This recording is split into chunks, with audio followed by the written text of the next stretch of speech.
Sige, dunganan na nato sa pagbasa. 1 Peter 5:8.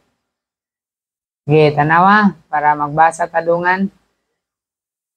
1 Peter chapter 5 verse 8.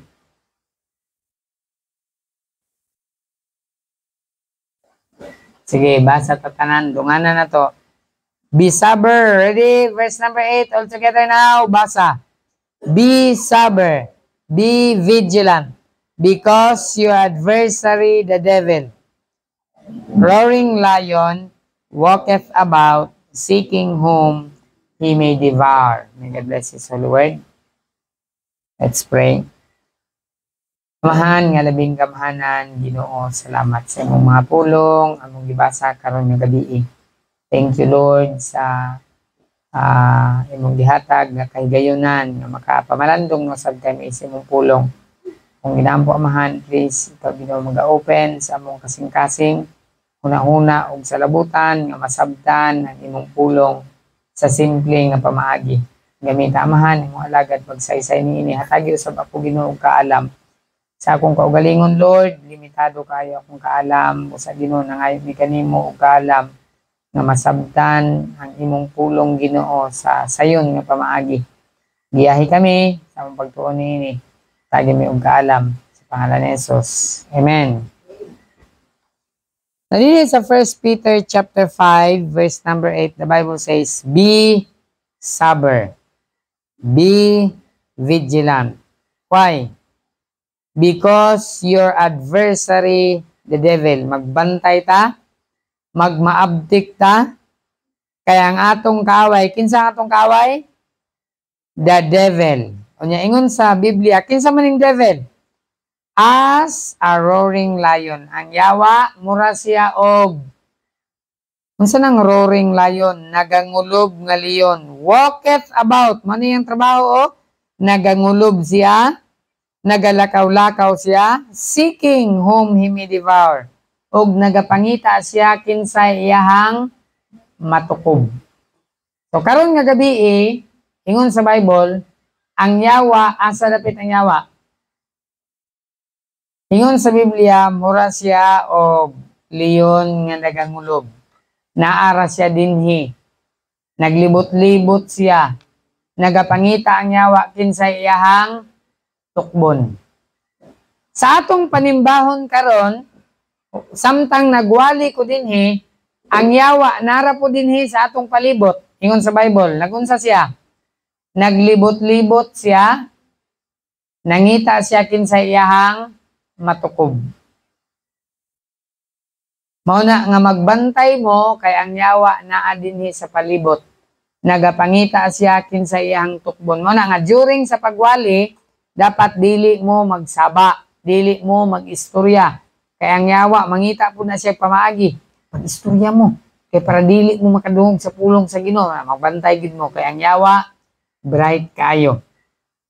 So karon nga gabi, ang mensahe, ang title sa mensahe, mao ang Enemy Number 1. Ang kaaway sa Kristohanon, numero 1 nga kaaway sa mga Kristohanon. Naghisgot ko din aning mga tao nga luwas. Human ka na save. Wa gyud giganahan ang yawa sa imuha nga makaadto kag langit. Nasuko, naglagot ang yawa nga di ka maadtog impierno. Pertigyod niya ang sukuha sa imuha. So, pagkaluwas nimo, nahimo na ka nga kaaway nakasayawa. So, ang mensahe, utrohon ako, ang kaaway sa mga Kristohanon. Enemy number 1, alang sa mga Kristohanon. Of course, ang yawa man gyud ang atong kaaway. Ang pangalan sa yawa, gitawag siya nga devil. Muna iyang pangalan? Gitawag po siya nga Satan. Isa iyang pangalan? Devil. Unsa pa gyud?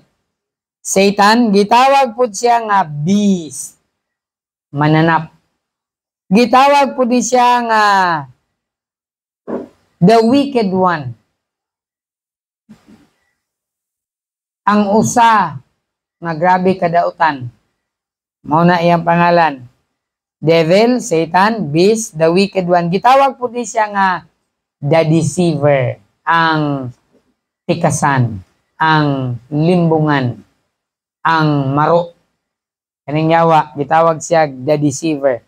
Gitawag po din siya og murderer, mamamatay. Yawa, mamamatay. Gitawag po din siya og liar, bakakon. So, mo ni ang mga pangalan sa atong kaaway. Bidaw, kung sa inyong mahinumduman. So, yung pangalan sa atong kaaway. Devil, sunod. Satan, sunod. Beast, good. The Wicked One. The Deceiver. Murderer. O liar. Pwede po dragon, pero mo man hindi beast. Or lion. So, mo na siya ang mga pangalan sa atong kaaway. Dapat kailan mo sa atong kaaway, ha? Ang Kristohanon dili nato kaaway. Ang atong kaaway ang yawa. So, dinhi sa verse number 8, tanaw nato ang kaaway sa mga Kristohanon. Numero 1 nato ang kaaway, ang yawa. Verse number 8, the Bible says, kung basahon, be sober, kinahanglan, be vigilant, magbantay ta, magmaabtik ta, because your adversary, the devil, kaya ang inyong kaaway mao ang, kinsa atong kaaway? The devil, ang yawa, mao ang atong kaaway. Sunod nga verse na kayon, as a roaring lion. Notice the phrase, susama sa nagagulob nga leon. Unsa daw ang yawa? Parihas sa nagagulob nga leon. Kanang leon ba nga naga? Andam na mukaon. Andam na mutukob. Ang leon, yawa dili. Dili. Leon gina siya. Pero ingon sa Biblia nga ang yawa, mura siya og leon nga suko. Pagbantay. Tingog ng leon. Makita na ganyan na iyang pangil, kana iyang taas kay nga ngipon, bantay ka kay paakon gyud ka sa leon. Ingon sa Biblia, ang yawa, mura siya leon nga nasuko. So number 1, makita nato dinhi, the enemy number 1 sa Kristohanon is devil's arrogance. As a roaring lion. Mura siya og leon nga nagangulog. Andam na siya mukaon. Ang una na itong kaaway, ang arrogance sa yawa. Ano saan ang arrogance? Ang iyahang pride. Magbantay ta sa yawa, kay ang yawa, grabe ka, arrogante. Grabe ka, hambugiro. Busa, kung maghinambog ta, mura po dag-anak sa yawa. Mauna nga di, gyud maayo hinambog. Kay ang hambugiro, mao ang yawa. Arrogante, arrogance, grabe og pride. Kita pod na pod tay pride. Mao na nga time nga mag-pride ta, nalipay ang yawa sa ato. Mao na nga kanang pride, kanang arrogance, magtubag-tubag sa mama, musukol sa mama, pride mo na. Garbo. Testing, nakatesting na ba mo na? Musukol mo sa inyong mama? Musukol mo ni papa? Pahugason mo, palabuhon mo, patrabahon, silhigon na sa balay, di mo tuman. Kabalumon sana? Arrogance na. Kung kana nga kinaiya, iyahan na sa yawa. Musukol mo sa inyong ginikanan, badlungon mo, di mo maminaw. Kana nga kinaya, kaginsa na nga kinaya? Kinaiya na sa yawa. Kami, igo rami mo badlong. Kung mo badlong, ang nagbadlong pagyod, mapagidautan. Dili man na mao. Ang pulong sa Dios una, mao'y magbadlong sa ato. So kung badlongon ta, dapat maminaw ta, di ta magpahambog, di ta mag-pride, di ta mag-arrogance. Dapat maminaw ta, kay ang pagbadlong sa ato, para na sa atong kaayuhan. Sa mga Kristohanon, din sa iglesia, pulong sa Ginoo, magbadlong sa ato, dapat di ta mag-arrogante. Maminaw ta sa pulong sa Ginoo. Kaya ang arrogante nga kinaiya, iyahan na sa yawa. Kung imong tanawon sa Isaiah 14:13 to 15, makita gid nimo ang arrogance sa yawa. Ingon pa sa pulong sa Ginoo, when his heart was lifted up, sa dihang ang iyang kasing-kasing nagpasigarbo. Muna nga di gyud maayo nga magpasigarbo ta. Ako ray maayo dinhi. Ako'y how dinhi, ako'y bright, ako'y guwapa. Magbantay gyud ka anang ako. Kay kana nga kinaiya-iyahan na sa yawa. Arrogance, hambugiro, kinaiya na sa yawa. Og dili gusto ang Dios ana. Og tungod kay hambugiro man ang yawa, gihulog siya sa Dios. Nindot ang iyang trono dito sa langit, gihulog siya, gitagak siya dinhi sa kalibutan. Mao na kaning kalibutan nga atong gipuy-an naa dinhi ang yawa. Base na gunahuna mo nga ang yawa to sa impyerno. Ang yawa wala sa impyerno. Ang yawa sa pagkakaron naa siya dinhi sa kalibutan. Nagapangita siya, suguon niya ang bata nga moribildi sa mama, musukol sa papa, musukol sa maestro. Arugante nga bata. Kinaiya ka na nga gisugo sa yawa nga imong buhaton. Mao na nga kung rebelde ka, musukol ka nga bata, kinaiya na sa yawa. Mao na nga dili gyud maayo magsukol-sukol. Amen? Ang bisan kinsa kanatong tanan. Basta naa gani ilabaw nato di ta musukol. Badlungon ta, maminaw ta. Kay sila man ang authority sa atong balay. Kinsay magbuot? Kamo ba? Dili, kinsay magbuot sa balay? Si mama o si papa. Sila ang magbuot sa inyong balay. Dili kamo. Sugoon mo manghugas og plato. Dapat di mo mag-arrogante. Di mo mag-pride. Ako lang perminti sugoon. Dili na maayo nga kinaiya. Kay kung magrebildi mo sa inyong ginikanan, inigkaminyo ninyo, manganak na mo, ang inyong anak, magrebildi po sa inyo. Busa, ang pulong sa Dios nagpahimangno nato ng number 1 nga enemy nato, devil's arrogance. Busa, kung magpasigarbo na ta, moingon ka sa imong kaugalingon, gwapuha gyud nako maayo gyud kayo ko, gwapaha gyud nako arrogante na. Iyahan na sa yawa nga kinaiya. Ingon sa Bible, let the other man praise thee and not thine own tongue. Tuguti nga lahi nga tao ang mudaig nimo, dili imong kaugalingon nga dila. Balag na imo ingon sa mga gwapuha gid mo oy. Maayo gyud kayo ka ba? Unya inga dayon sila sa Dios ang himaya. Dili nato ang kunon kay arrogance na. So muna ang number 1 to nga enemy, arrogance. Number 2, verse 8. Be sober, be vigilant, because your adversary, the devil, as a roaring lion, walketh about, seeking. Notice, walketh about, seeking. Number 2, enemy number 1. Sa mga Kristiyanon, devil's arrogance. Ikaduha, devil's activity. Tanawan ni activity sa yawa. Unsa activity sa yawa? Walketh about. Sunod, seeking. Ang yawa, nagalakaw-lakaw, unya, nagapangita.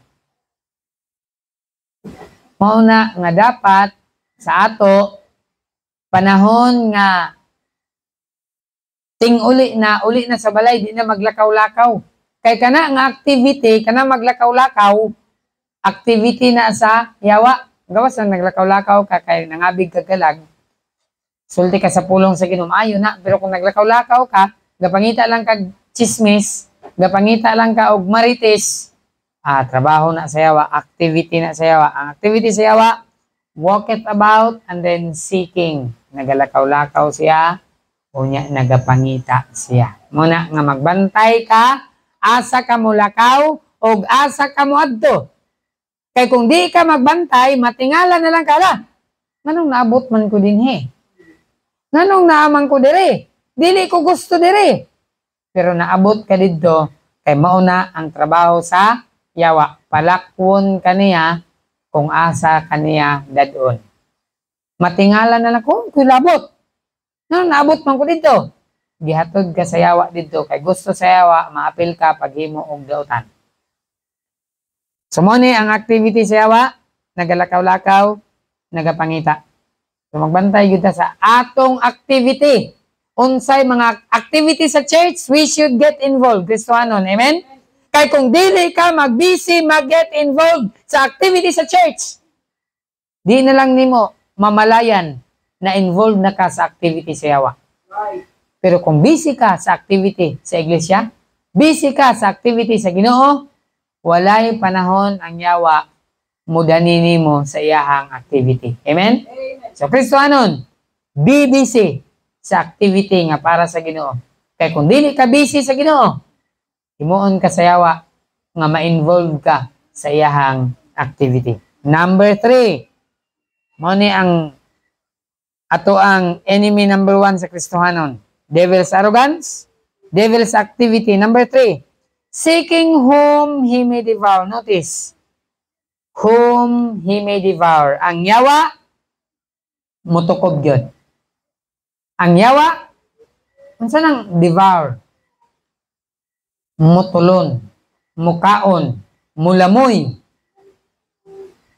Ayaw gyud pagkumpiyansa sa yawa.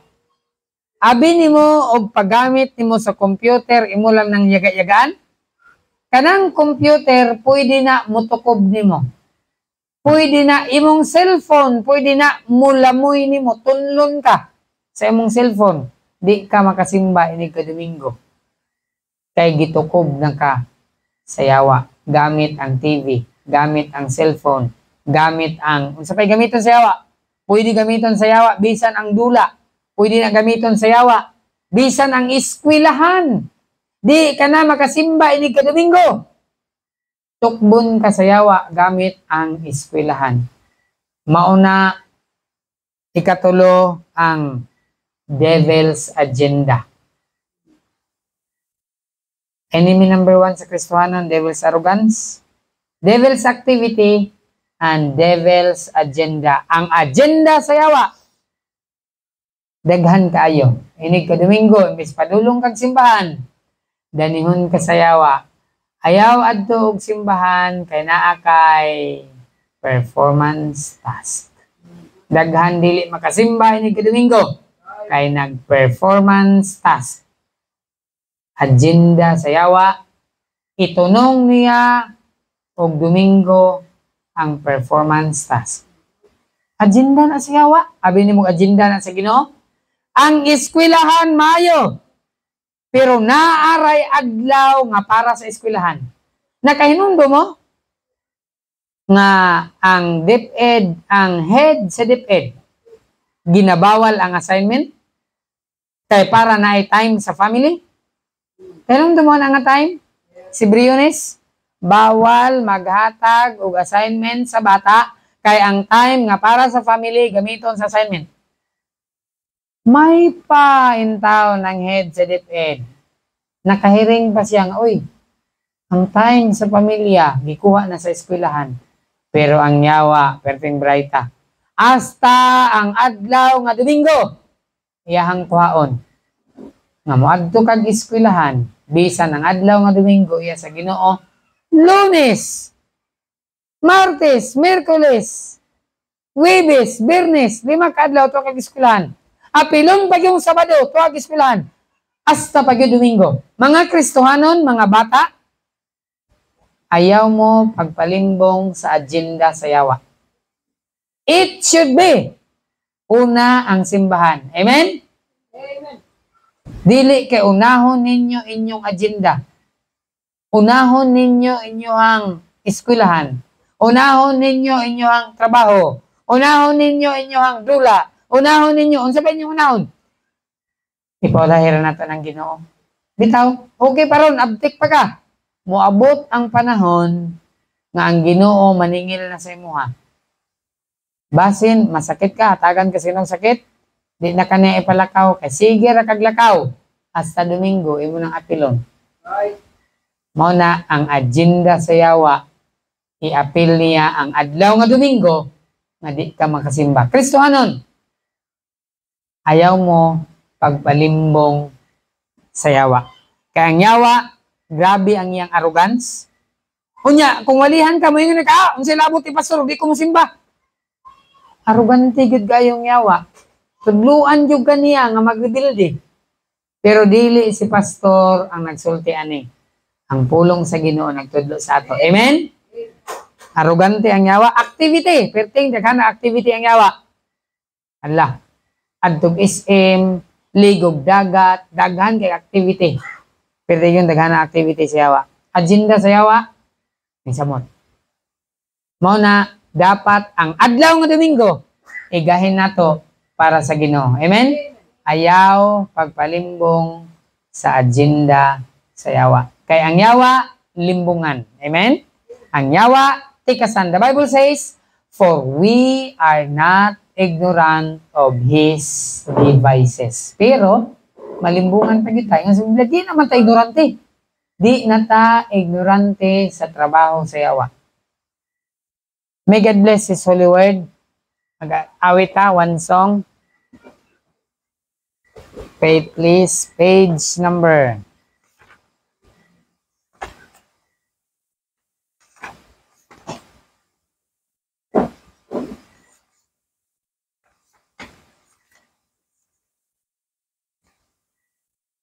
I would be true. Magmatinodanon ko. Amen? Dapat magmatinodanon ta sa Ginoo. I would be true. 319.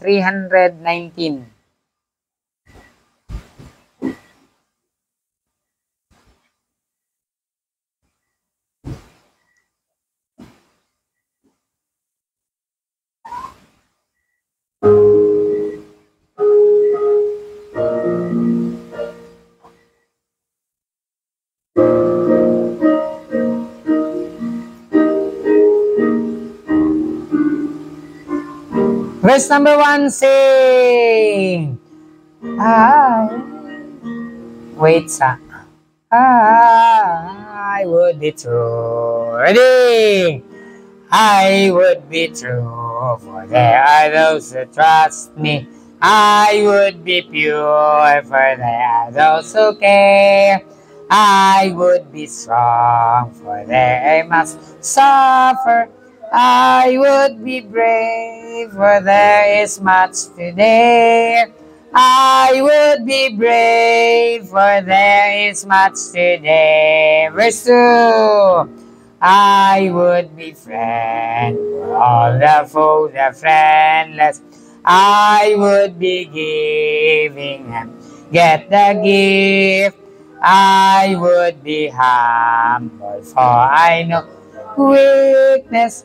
I would look up and laugh and live. I would look up and laugh and live. Verse 3. I would be prayerful through each busy moment. I would be constantly touched with God. I would be tuned to hear the slight whisper. I would have faith to keep the path Christ trod. I would have faith to keep the path Christ trod. Let's all stand. Magampot na. O Dios, nga labing gamhanan, Ginoo, dako kayo ang among pagpasalamat. Nga imo ming gi-remind Ginoo karon nga gabi about the enemy number 1. Wa na mi laing kaaway o Dios, mao ang yawa, his arrogance, his activity, bisan pa Ginoo, ining mga butanga iyaming ginalimbungan. Lord, we are not ignorant of his devices. Apan daghan gihapon nga mga Kristohanon mabitik Ginoo sa mga aktibidades sa yawa. Tabangi mi Lord, ang imong pulong constantly magpabilin gyud sa among kinabuhi. Mag-remind gyud Ginoo sa matag usa kanamo Ginoo. Kaya ang agenda sa yawa amahan kanunay busy. Apil ang adlaw nga Domingo na siya agenda. Apan tabangi ang Kristohanon amahan. nga ang agenda nimo ang among sundon. Adlaw nga Domingo, makita mi sa simbahan, Lord. I-bless kini nga pulong nga motuhop sa mata ko sa namo ka kasing-kasing ug tabangi kami o Dios. Amo kini ikinabuhi, pinagi sa pangalan ni Jesus, amo kini pangayoon sa pag-uli Ginoo. Tagi mi og special protection sa mga prayer request, Lord nga mong gihangyo, please hatagi ni og tubag. Kining tanan among itugyan, pasalamatan ug lauman nga madawat. Pinagi sa pangalan ni Jesus. Amen. Ayong